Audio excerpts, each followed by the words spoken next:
আসসালামু আলাইকুম এনটিভি ইউরোপের কমিউনিটি ম্যাটার্সে আপনাদের সবাইকে স্বাগতম আমরা গত সপ্তাহে কথা বলছিলাম বিজয় ফুল এবং বিজয় দিবস নিয়ে Before I go into main segment of my program, I want to take the privilege of paying tribute to all the freedom fighters.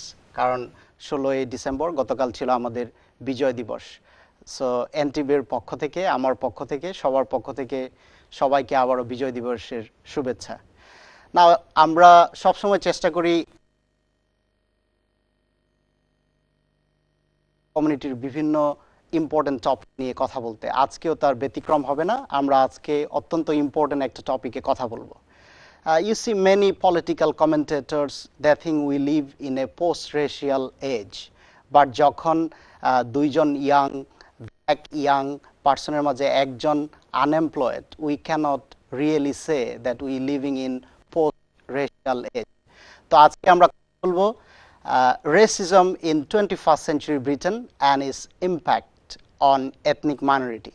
আমার সাথে উপস্থিত আছেন প্রথমে আমার হাতের ডান পাশে barrister Talha Ahmed. Barrister Talha Ahmed is a very well known barrister. He is a political commentator and also he is a activist. He is a human rights activist as well.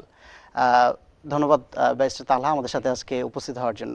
আমার বাঁ পাশে উপস্থিত আছে Fahmida Rahman. Fahmida is a recent graduate and she been involved with politics, human rights activities, campaign a lot. So thank you very much for being with us today.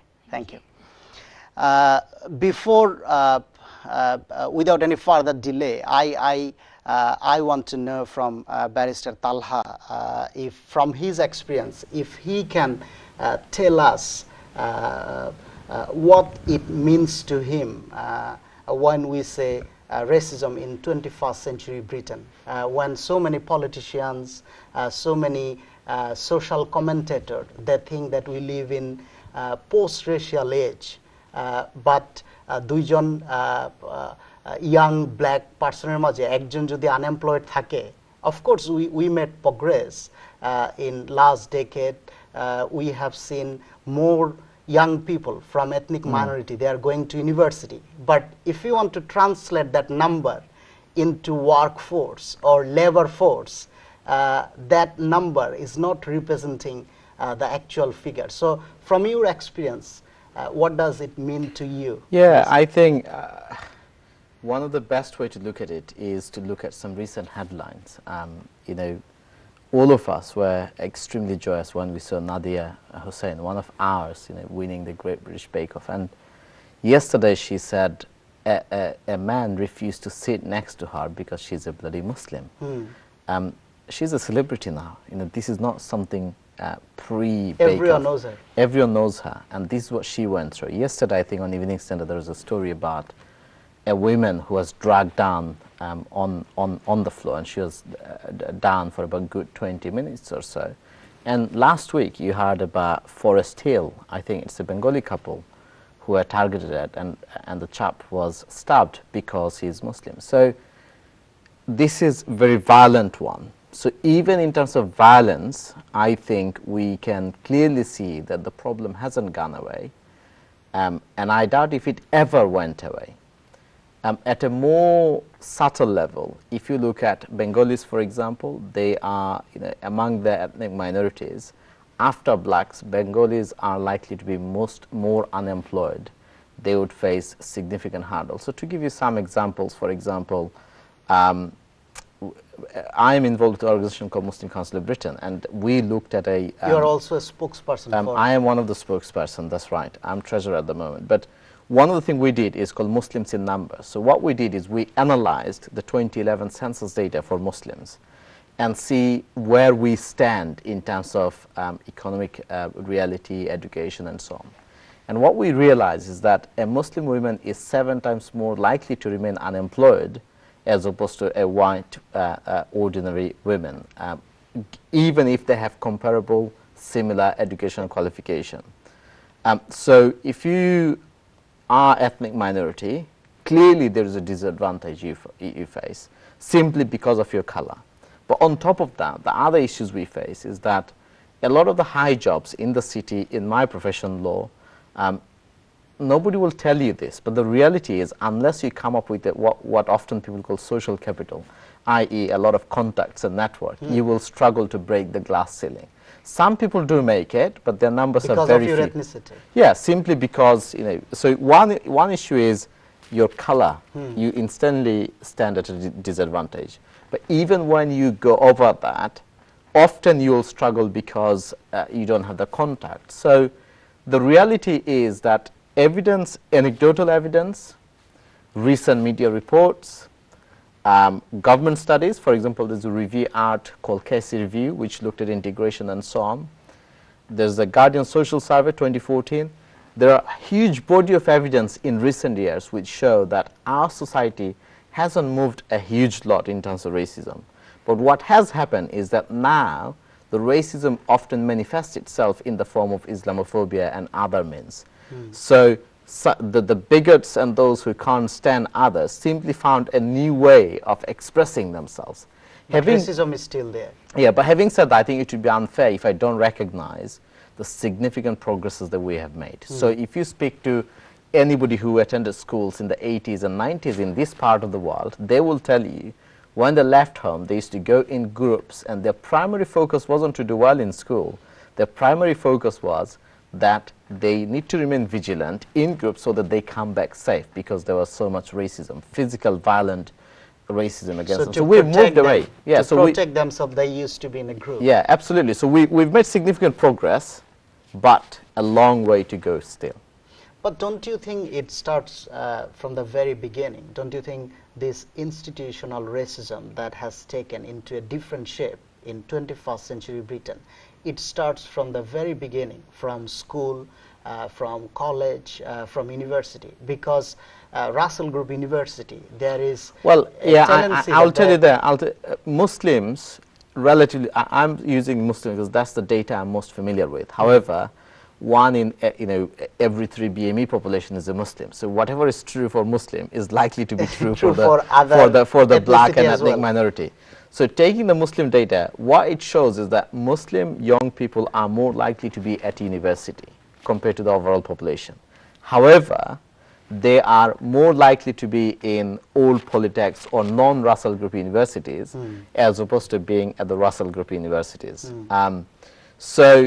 And why that? Because if you look at it, there's a BBC study last year which showed that if you attend some of the poorest deprived areas and you attend local schools, even with comparable results, you are much less likely to make it to a Russell Group universities, right? So depending on the school you go to, primary school, secondary school, your prospect of going to a good university is limited, not because of your ability, not because of some lacking on your part, but simply because of which school you went. Now, what the study shows is that more than 50% of the Muslim population lives in 10% most deprived areas, i.e. structurally, social structure is such. Is it applicable only in London or throughout? No, throughout the UK, throughout the UK. So structurally, the structure of the nation is such that our people are less likely to end up into a bigger and better university. Now, some people, I also want to take this opportunity to say this. Those of us, those in our community who has done it well, some of them has this concept, understanding, and in my view, a misgiving that somehow it is our own making. There is an element of truth in that, but by and large, that is not true. Institutionally, if you go to schools, I used to be a teacher before I became a lawyer, and I can tell you there were huge issues about aspiration, about having belief in your student that they can go to top universities. Going to top universities now is not as uncommon, but 10 years ago, 15 years ago, when we were considering getting 3 Cs at A level were seen as real achievements, right? So, and often it's not because our people had less ability, often it was because they simply were not given the opportunity, they simply were not believed that they can and will achieve those things. So, the racism, although we made significant progress, but still the issue is there. It has taken into a different shape. And and also the same time the social mobility. We have made Well, no, progress, but still there are far way to go. Well, social mobility is an interesting one. I mean, 20 years ago, if you were earning £20,000 salary, it was still at the lower end in terms of professional salary grade. But you could have lived relatively prosperous life in London. Now, even with a 40, 50, 60,000 pound salary, you will struggle to have a decent living simply because it's become so expensive. So social mobility hasn't, I don't think we've made significant progress. All the data shows that the gap between rich and poor is ever wider than before. But what is true is that a generation of us, from among us, has made into the middle class. But again, they often tend to be either some very lucky one, or because remember, not all BME come from deprived background. There are strong dynasties within the BMEs, right? So what it shows is that from the BMEs, those who made it, often they also tend to be the elite of the BMEs who has made it. Thank you very much, Barrister Talha, for that thought. You are quite involved with politics, human rights campaign, and you also go to SOAS, University of London. So do share your experience, what you have faced, from school to university, being, being Bangladeshi, British Bangladeshi. Did you face any sort of discrimination, or have you experienced any sort of discrimination, and what's your opinion on it? Well, I think I come from a bit of a weird place because I didn't really grow up in the community. I grew up in an area where I was one of maybe 5 Asian children. I see. And 3 of us were Bangladeshi, and a couple of Indians, a few Pakistanis, So it's sort of, I think racism... Did that give you some sort of advantage, or? No and yes. I think the benefit was, I mean, my parents did move us out to this area. It is quite a middle class area because the schools were better than the schools were in Tower Hamlets where we were living. And that was something that was going to give us better opportunities and help us make it through school and get somewhere good, and ultimately it did. Myself and both of my brothers went to Russell Group universities and have done quite well for ourselves considering where we came from, and bearing in mind that my parents were first generation and we're the second generation, not the third generation. So there's that aspect of it. But I think the flip side of it, and the sort of question that you asked, is my experience of racism. And I think coming from a place where you're not part of the community, you don't have that backing, you don't have 20 other Asian kids to sort of look on, you're sort of in the pit by yourself, and you've got to manage that. And it's not just the overt stuff. I mean, racism in essence is very overt, but it's the little things that sort of make you question yourself, make you sort of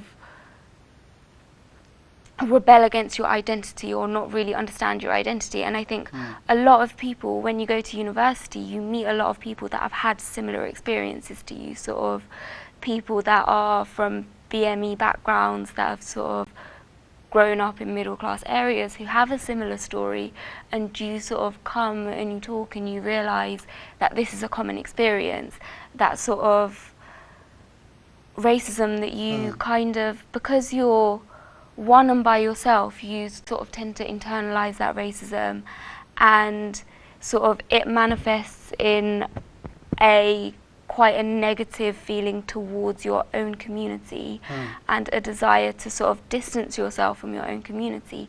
But at the end of the day, something that you quickly realize when you're in university, when you're in classrooms, when you're in the world of work, is that you can't distance yourself from your community because, as you say, like the first thing someone sees when they look at you is that you're brown, and when they look at your name on a piece of paper is your very Asian name.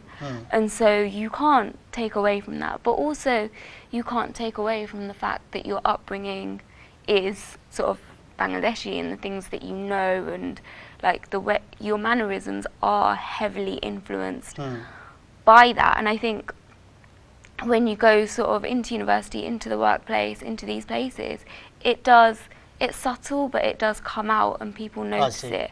And time to time it comes out. Yeah, and those things are looked down upon, frowned upon, and I think those kind of sort of biases manifest themselves, unconscious biases manifest themselves, and then that sort of plays towards, oh, well, that person isn't as good, they do this, and notions of sort of primitiveness sort of get attached to that person, whether or not they are that, and I think that sort of tends to hold a lot of people back. And then it becomes a game, particularly when you're in the workplace, and particularly when you're trying to get ahead of sort of trying to align yourself with whiteness in order to get ahead, trying to denounce your culture and your heritage. And I think that in itself is problematic, because like being quite close to sort of the immigrant generation, you notice that actually that's something that our parents have fought very strong and hard and done battle with us to keep. So I think it becomes an internal struggle of trying to sort of cope and understand your identity, how that fits in with you, and how you make that work in your life and in the workplace, sort of. Thank you very much for sharing your experience. We'll listen more from both of you. We need to go for a quick break. We'll talk more about racism in 21st century Britain and its impact on ethnic minority. আমাদের সাথেই থাকবেন, বিরতির পর আবার দেখা হবে।